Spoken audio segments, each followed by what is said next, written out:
Okay, now going to the concept. This is the wiring. This is the wiring. Inside this wiring, 4 mm DC cables is passed through from the solar module to the inverter. Is every cable is going towards the inverter. Okay, means what is happening here? Somewhat here addition is happened. Here is the adder. You see, this is the adder. You see, this is the adder. So somewhat panels connection is coming from here, and somewhat panels connection is coming from here and coming from here. The combination of both the series, which is coming from this adder, is go towards the inverter. ये जो Sunny censoring box देख रहे हो, यहाँ पे 25 model का string बना हुआ है. तो इसमें से एक स्ट्रिंग जो है ये एक आपका पैनल होगा. तो इस पैनल का पर्टिकुलर पैनल का वोल्टेज चेक करते हैं. तो सी कितना वोल्टेज का आता है, लेट्स सी. तो यहाँ पर जब मैं वोल्टेज चेक करता हूँ तो ये वोल्टेज आता है आपका सी. कितना है इस पैनल का वोल्टेज 25. इस पैनल का वोल्टेज जो है वो आया है 26.5. ठीक है, तो 26.5 वोल्टेज आ रहा है as per this climatic condition. पर एक्चुअली कितना है, सी दिस. एक्चुअली इस पैनल का जो वोल्टेज है वो है आपका 30.58 वोल्ट. कितना, 30.58 वोल्ट. ओके, और 8.18 एम्पियर. पर इस क्लाइमेटिक कंडीशन की वजह से आपका जो वोल्टेज आया है वो वोल्टेज कितना आया है यहाँ पर, सी कितना, 27 हो गया अभी. ठीक है, तो इस तरह से आपका एक पैनल का वोल्टेज है 27 वोल्ट है. तो अगर मैं एक कैलकुलेशन करूँ तो आपका जो है ये 27 वोल्ट है मल्टीप्लाई विद 25 का पैनल है, तो आपका 675 जो वोल्टेज बनता है. तो ये 675 वोल्टेज जो है, ये 675 वोल्टेज उस इन्वर्टर में जाता है, उस इन्वर्टर के एक पर्टिकुलर स्ट्रिंग में. ठीक है, उस इन्वर्टर में लगे कितने स्ट्रिंग है, 5 स्ट्रिंग लगे हैं. उसमें से एक स्ट्रिंग जो है, उस एक स्ट्रिंग में 25 मॉडल की सीरीज बनी हुई है. और वो 25 मॉडल में से एक मॉडल जो है वो right now as per this climatic condition 27 volt दे रहा है. और पूरे सीरीज का जो आपका स्ट्रिंग है, जो आप स्ट्रिंग देख रहे हो, ये स्ट्रिंग का आपका वोल्टेज आया है 675 volt. Come with me towards the inverter. Let's see what is the function of inverter, what is happening in that inverter as per this solar photovoltaic panel. Okay, let's come with me inside. तो ये आपका inverter है. इस तरह के आपके 5 inverter के set बने हुए हैं इस प्लांट में. तो इस एक इन्वर्टर पे फोकस करते हैं कि क्या क्या फंक्शनिंग हुई है इसमें. अभी ये जो इन्वर्टर है, दिस इज इन्वर्टर. और ये जो है एचटी पैनल होता है जिसको हम बोलते हैं मीटरिंग पैनल. ओके, तो ये मीटरिंग पैनल 2 तरह से काम करता है. एक इस इन्वर्टर को जो है वो सप्लाई देता है, ठीक है, और दूसरा इस इन्वर्टर को प्रोटेक्ट करता है. थोड़ा इंटरनल फंक्शन देखते हैं इसका. तो यहाँ पर जब हम इसे खोल के देखेंगे तो यहाँ पे आप देखोगे इस बॉक्स में ये आपका जो है MCB means miniature circuit breaker. ये मिनिएचर सर्किट ब्रेकर जो है कितने पोल का है, सी हियर पोल 1 2 3 पोल. तो ये कितने पोल का हो गया, 4 पोल की एमसीबी है. इसका मतलब ये 3 पोल जो है ये 3 फेज कनेक्शन है और एक है आपका न्यूट्रल. तो ये 3 फेज 3 लाइन को जाते हैं इन्वर्टर में. ओके, और ये जो मीटरिंग पैनल है, ये एमसीबी कितनी इसका है, 63 एम्पियर की एमसीबी है. पर ये एमसीबी और भी वेराइटीज में आती है, रेटिंग्स में आती है, जैसे कि 10 एम्पियर की भी MCB as per the requirement. ठीक है, इस प्लान के हिसाब से इस इन्वर्टर को जो रिक्वायरमेंट चाहिए था वो 63 एम्पियर की एमसीबी है. ठीक है, अभी लिसन कि अभी हम चेक करेंगे कि 63 एम्पियर की एमसीबी है, 4 पोल की है.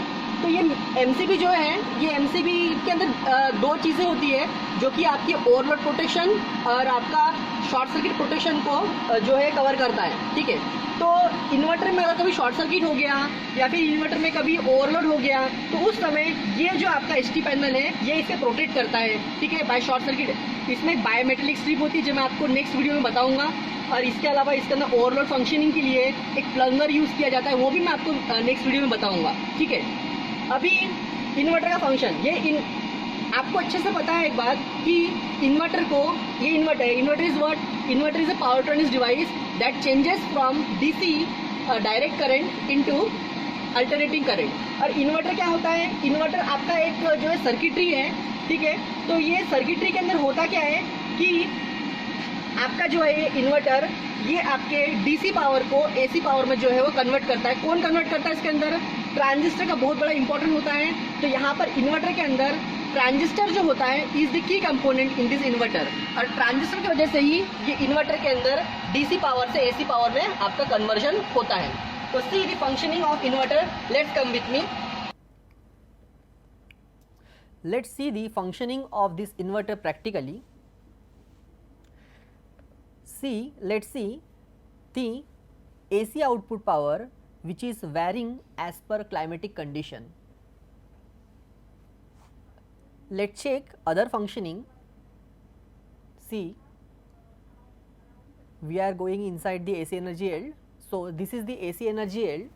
In a day we have the generation is 92.37 kWh energy. In a year we have 21,779 kWh energy, and up to till date total is 162.83 megawatt hour. This is the AC energy yield. Let's see the other functioning. See this AC reactive power, line 1, line 2, line 3. Line 1 is having 52 var, line 2 is having minus 15 var, line 3 is having minus 93 var. This is also varying as per the climatic condition. Earning की बात करते हैं, तो ये earning की बात करते हैं तो ये एक इन्वर्टर एक दिन में कितना अर्न करता है। तो आप देखोगे यहाँ पे इन अ डे 11.335 यूरो। इसका मतलब ये है कि 11.344 यूरो, EUR। मतलब ये EUR जो होता है ये इंडस्ट्री की एक करेंसी की कोड होती है।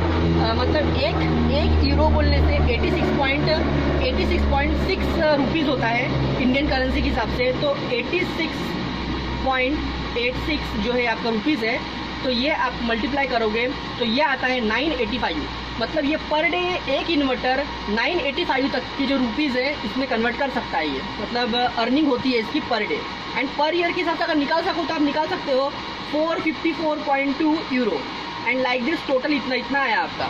And see next thing, saving कितना करता है। सेविंग ये जो CO2 गैस है आपकी, CO2 से सेविंग, तो ये जो CO2 है आपकी, ये CO2 को सेव करता है 30.223 ग्राम तक, और ईयरली ये करता है 12037 kg तक, एंड टोटल करता है 86.979 टेरा।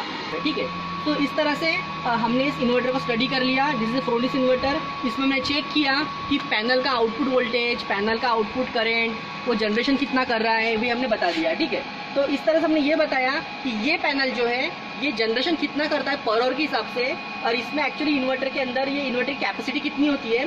इस इन्वर्टर की जो PV जनरेशन आउटपुट कैपेसिटी होती है तो 37.8 वोल्ट की होती है। ठीक है, और ये हमने यहाँ पे पैनल लगाया, ये इस इन्वर्टर को प्रोटेक्ट कर रहा है, क्योंकि inverter wants supply and also it's want some protection cover. Let's go towards the practical. Let's see how this practical happens.